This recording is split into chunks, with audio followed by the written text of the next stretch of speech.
इसी और घनश्याम जी, इन सबका सहयोग गो एम्बुलेंस में लगातार मिलता रहता है। रामकरण जी, महेश जी, गलियारा के मिथुन जी, सुरेंद्र सिंह जी, ये सभी जो टीम है हमेशा गो एम्बुलेंस के लिए तैयार रहती है। डॉक्टर संजय जी और बहुत सारे जो काम करंज में जिनका नाम, वैभव जी जिनका नाम नहीं ले पा रहा हूँ, वह भी हमें अप्रत्यक्ष या प्रत्यक्ष रूप से सहयोग करते रहते हैं। इसी बीच समय का अभाव है, मैं विजय जी पाटीदार से निवेदन करूंगा, जो हमारी गो अमृत सेवा द्वारा चौथी कथा करवाई जा रही है और जो सेवा दी जाती है उसके उपलक्ष्य में या हमारे गो एम्बुलेंस के द्वारा जो कार्य किए जाते हैं उसके बारे में कुछ दो शब्द गौ माता के लिए कहे, और क्या प्रेरणा आप से हम ले सकते हैं, श्रीमान विजय जी।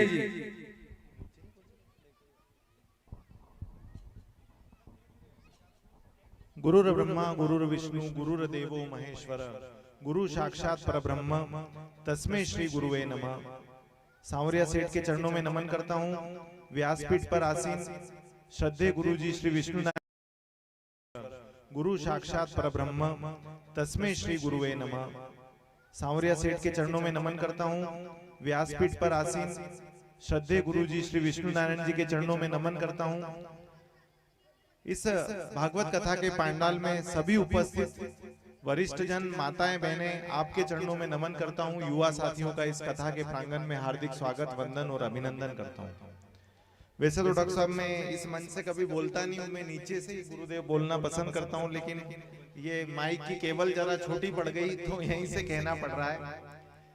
मेरा तो एक ही निवेदन है आपसे कि भगवान ने आपको जब 84 लाख योनियों में, अलग अलग योनियों में आपको जन्म दिया और उसके बाद भगवान ने आपको मनुष्य बनाकर इस देवभूमि भारत में हिंदू धर्म के साथ आपको जन्म दिया है। ये आपका सौभाग्य है कि इस देवभूमि भारत में भगवान ने आपको भेजा है, और कहीं ना कहीं इस देवभूमि भारत पर हम मनुष्य के रूप में कुछ ऐसे काम करके जाएं जिससे हम वैकुंठ धाम को प्राप्त कर जाएं, यानी कि मोक्ष को प्राप्त कर जाएं। मैं नहीं समझता यहाँ पे कोई ऐसा माता बहन या कोई वरिष्ठ जन होंगे जो चाहते होंगे कि वापस से मेरा कोई जन्म इस धरती पर हो।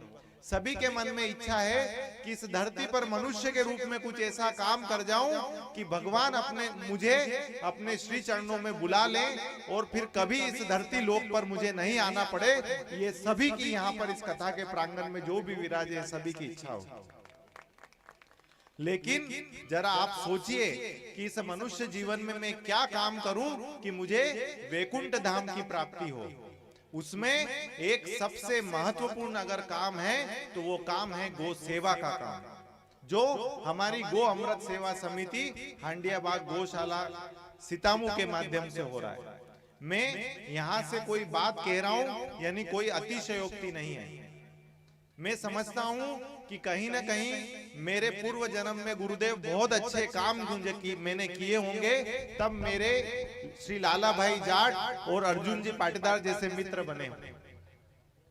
निश्चित रूप से मैं आपसे बड़े विश्वास से, मेरे दिल से ये बात कह रहा हूं।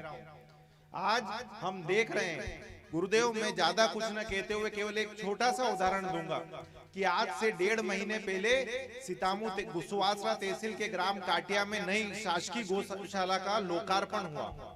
श्रीमती जी भी उसमें गई।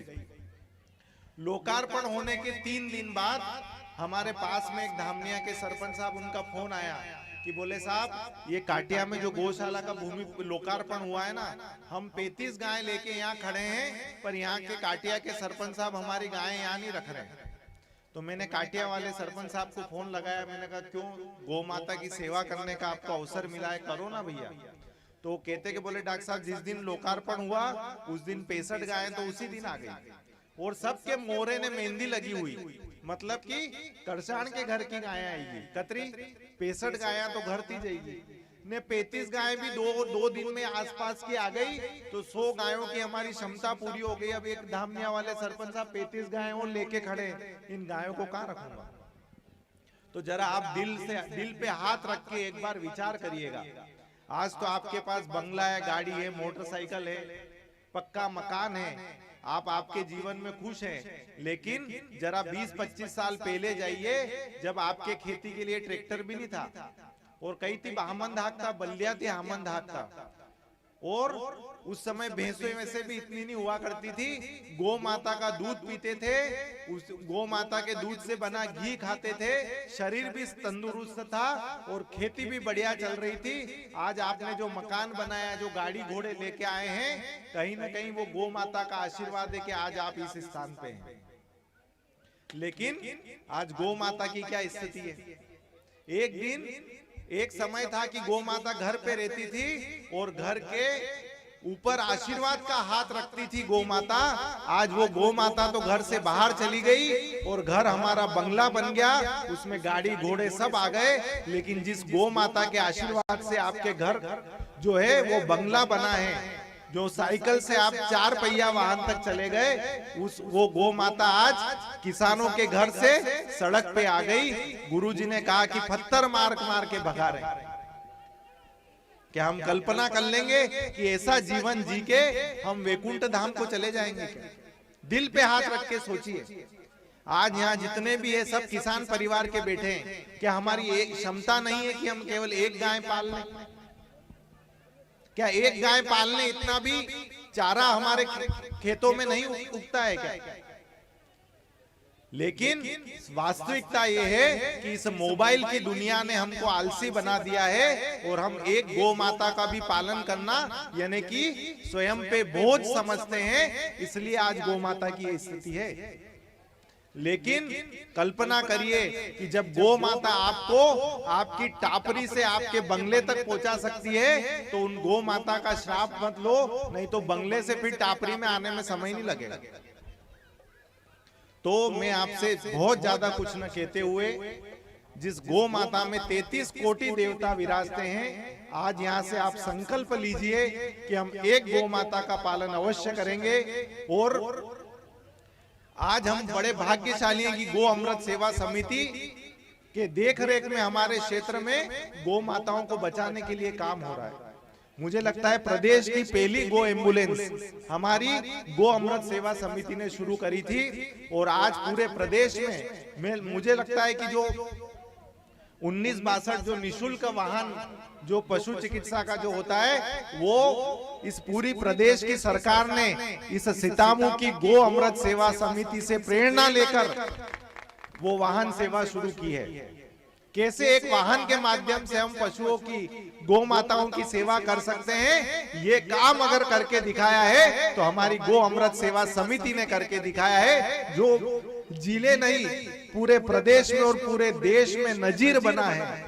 मैं हृदय की अनंत गहराइयों से पूरी समिति, उनके सदस्यों को धन्यवाद देता हूँ। और हमारे लिए तो हमारे ऊर्जा का केंद्र जो है श्रद्धेय गुरुजी हैं, जो लगातार हमको ऊर्जा देते रहते हैं। कभी थक जाते हैं तो गुरुजी का आशीर्वाद मिलता है तो वापस चलने लगते हैं। और 2 साल पहले गुरुदेव कथा थी खेड़ा में, तब मैंने संकल्प लिया था कि अब भैंस का दूध नहीं पीऊंगा, चाहे तो मैं पीता नहीं हूं।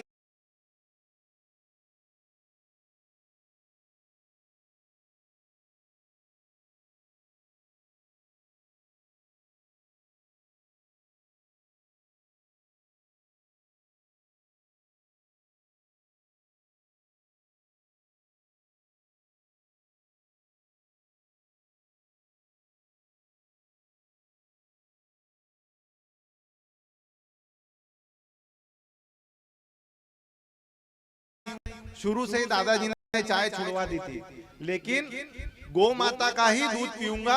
गुरुदेव पहले मेरी ऐसी हालत हो जाती थी कि शाम को 6 बजे ऐसा लगने लगता था कि सब छोड़ के घर चले जाओ, क्योंकि न शरीर साथ देता था न दूध ला रहा है।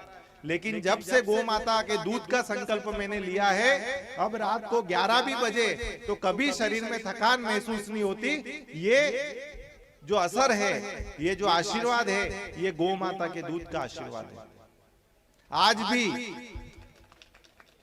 भी आप बड़े बड़े अस्पतालों में जाएंगे, अगर कोई माता बहन ने किसी बेटे बेटी को जन्म दिया है और माता बहन के पास दूध नहीं है इतना बेटे बेटी को पिलाने के लिए, तो डॉक्टर क्या कहते हैं कि इनको गाय का दूध पिलाओ। अरे किसी डॉक्टर ने बोला कि आज तक कि भैंस का दूध पिला देना इसको?